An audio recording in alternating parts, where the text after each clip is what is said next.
العالمين والصلاة والسلام على سيد المرسلين أما بعد فأعوذ بالله من الشيطان الرجيم بسم الله الرحمن الرحيم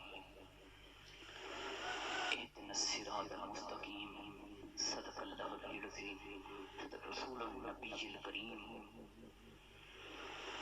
ناظرین سامعین حضرات السلام علیکم ورحمۃ اللہ وبرکاتہ۔ جیسا کہ ہم سب جانتے ہیں، مانتے ہیں،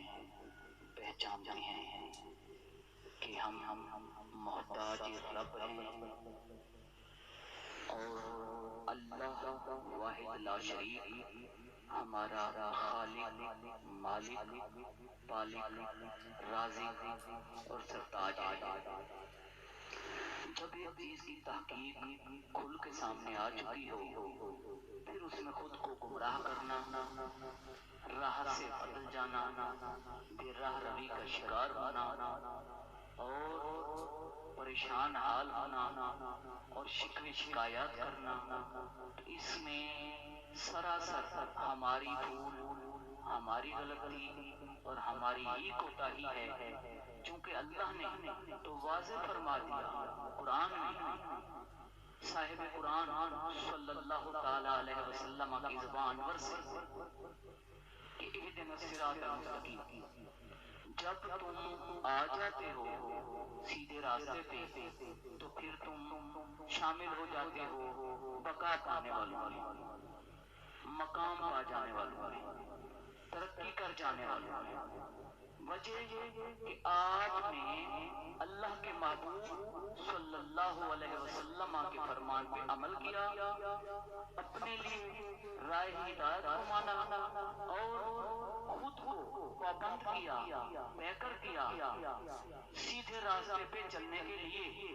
پھر جب ہم تعین کر لیتے ہیں، پھر اللہ تبارک و تعالی وجہ الکریم ہماری مدد فرماتے ہیں، ہماری معاونت فرماتے ہیں، ہماری ایسی انداز میں کرم عطا فرماتے ہیں کہ انسان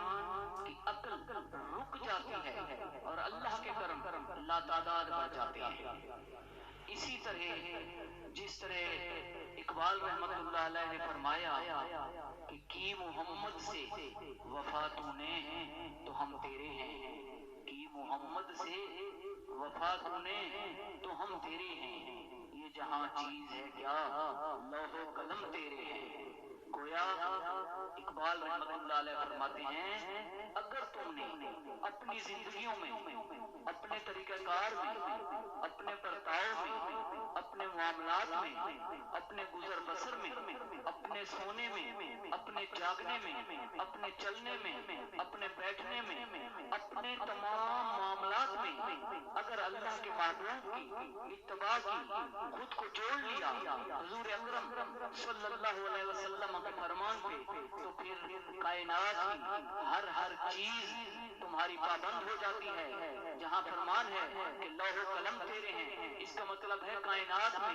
نباتات، جمادات آپ کے ساتھ معاون ہو جاتے ہیں۔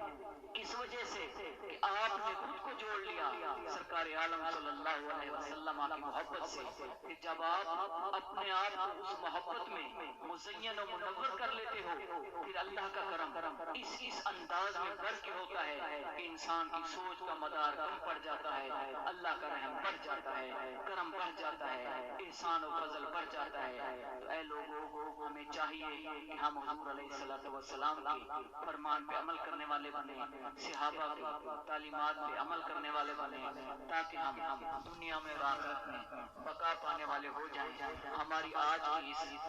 گفتگو کا، آج کی اس کتاب کا صرف اور صرف نوٹ یہ ہے کہ ہم خود کو پابند کریں راہ مستقیم پہ چلنے کے لیے، حصول برکت کے لیے، خیر کے لیے، اللہ رسول کی رضا اور حضور علیہ السلام کی مدد اور محبت حاصل کرنے کے لیے۔ وآخر دعوانا ان الحمدللہ رب العالمین۔